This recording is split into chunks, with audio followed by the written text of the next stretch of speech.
હવે સગર્ભાને ડાયાબિટીસ હશે તો જોખમી લક્ષણો ધરાવતી ગણાશે। અગાઉ નક્કી કરેલા માપદંડોમાં નવીન 7 માપદંડ ઉમેરાયા। સગર્ભા માતાઓને અતિ જોખમી સગર્ભા માતાઓ તરીકે ગણવા અગાઉ 12 જેટલા માપદંડ નક્કી કર્યા હતા। સરકાર દ્વારા નવો પરિપત્ર કરીને તે માપદંડોમાં વધારાના અન્ય 7 જેટલા માપદંડોનો ઉમેરો। હવે સગર્ભાવસ્થા દરમિયાન ડાયાબિટીસ ધરાવતી માતાને પણ અતિ જોખમી સગર્ભા માતા તરીકે ગણાશે।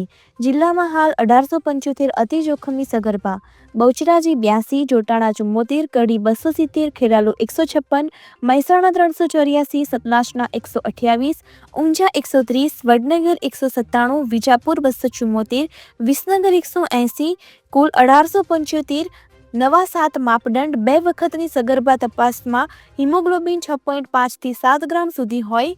સગર્ભાવસ્થા દરમિયાન ડાયાબિટીસ, અગાઉ 3 વખત ગર્ભધારણ કરેલો હોય તેવી સગર્ભા બહેનો કે જેઓની ચોથી ડિલિવરી થવાની હોય, દૂષિતતા અથવા અવરોધિત પ્રસૂતિનો અગાઉનો ઇતિહાસ હોય, 45 વર્ષ કરતાં વધુ ઉંમર હોય, સગર્ભાને એઇડ્સ હોય, સિસ્ટેમિક લૂપસ એરિથેમેટોસસ।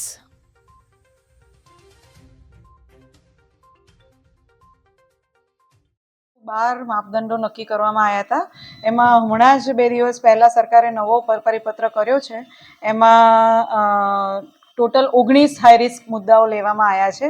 એમાં જે નવા મુદ્દાઓ છે એમાં ડાયાબિટીસ ધરાવતી મધર્સ, પછી મોર દેન 45 કરતાં વધારે જેની ઉંમર છે એવી ઉંમરવાળી માતાઓ, પછી એઇડ્સ, પછી એસએલઈ જેને કે સિસ્ટેમિક લ્યુપસ એરિથેમેટોસસ એવો ડિઝીઝ છે એવી બી માતાઓને એમાં આવરી લેવાઈ છે।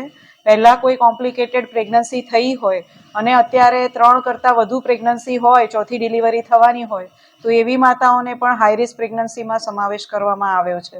અને જેનું HB 6.5 થી 7 ગ્રામ વચ્ચે હોય એને પણ આપણે હાઈ રિસ્કમાં લેવાનું નક્કી કરવામાં આવ્યું છે સરકારશ્રી દ્વારા।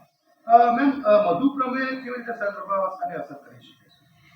મધુપ્રમેહ ગેસ્ટેશનલ ડાયાબિટીસ કહેવાય અમારી ભાષામાં। એ એવી અવસ્થા છે કે જેમાં મધરને ડ્યુરિંગ પ્રેગ્નન્સીના જે 9 મહિના હોય છે એ 9 મહિના દરમિયાન જ ગમે ત્યારે ડાયાબિટીસની અસર થાય અને એ ડાયાબિટીસની અસર થવાના કારણે એનું ગ્લુકોઝનું જો કોન્સન્ટ્રેશન જેટલું જોઈએ એટલું ના રહે અને વધારે રહે તો એની આડઅસર ગર્ભમાં રહેલા બાળક ઉપર પણ થતી હોય છે, જેના કારણે બાળક અતિશય મોટું થઈ જાય, પાણીના ઘેરાવામાં પણ અસર કરે અને પ્રેગ્નન્સીને પણ કોમ્પ્લિકેટ કરતા હોય છે।